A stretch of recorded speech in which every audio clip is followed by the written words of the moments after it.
Hello viewer, কেমন আছেন সবাই? আশা করি সবাই ভালো আছেন। এখন আমি আপনাদের সাথে শেয়ার করব কিভাবে আপনি OneDrive-এর মাধ্যমে যে কোনো পিকচার থেকে টেক্সট কপি করবেন। সো আপনাদেরকে সম্পূর্ণ ভিডিওটি দেখার জন্য আমন্ত্রণ জানাচ্ছি। চলুন তাহলে দেখে আসি কিভাবে আপনি OneNote-এর মাধ্যমে যে কোনো পিকচারকে টেক্সটে কনভার্ট করবেন। ফর এক্সাম্পল, আমার কাছে এখানে একটি পিকচার আছে এবং এখানে কিছু টেক্সট আছে এবং আমি চাচ্ছি যে এই টেক্সটগুলোকে কপি করার জন্য। সেক্ষেত্রে আমি কি করব, আমি আমার OneNote অ্যাপসটি ওপেন করব। সো আমি OneNote অ্যাপসটি ওপেন করছি এবং দেন এখান থেকে আমি নিউ সেকশন নিয়ে নিলাম এবং দেন আমার যে পিকচারটি আছে সেটাকে আমি ড্র্যাগ করে OneNote-এ অ্যাড করে দিলাম।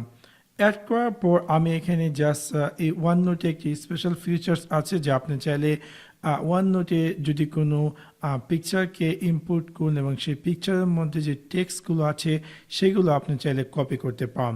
এখন আমি যেহেতু এখানে OneNote-তে এই পিকচারটি ইম্পোর্ট করেছি, এখন আমি জাস্ট এখানে রাইট ক্লিক করব কপি টেক্সট ফ্রম পিকচার এবং দেখতে পাবো যে অলরেডি আমার এই লেখাটি কপি হয়ে গেছে আমার ক্লিপবোর্ডে।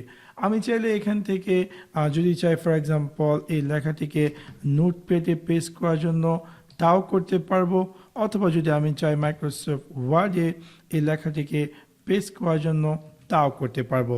সেভাবে খুব সহজে আপনি চাইলে এই সিম্পল ট্রিকটি ফলো করে যে কোনো ইমেজে যে টেক্সট আছে সেই টেক্সটকে কনভার্ট করতে পারেন OneNote-এর মাধ্যমে। সো আশা করি আপনাদের ভিডিওটি ভালো লেগেছে। যদি ভিডিওটি ভালো লেগে থাকে অবশ্যই লাইক এবং শেয়ার করতে ভুলবেন না। Thanks for watch my video. See you next one. Piece.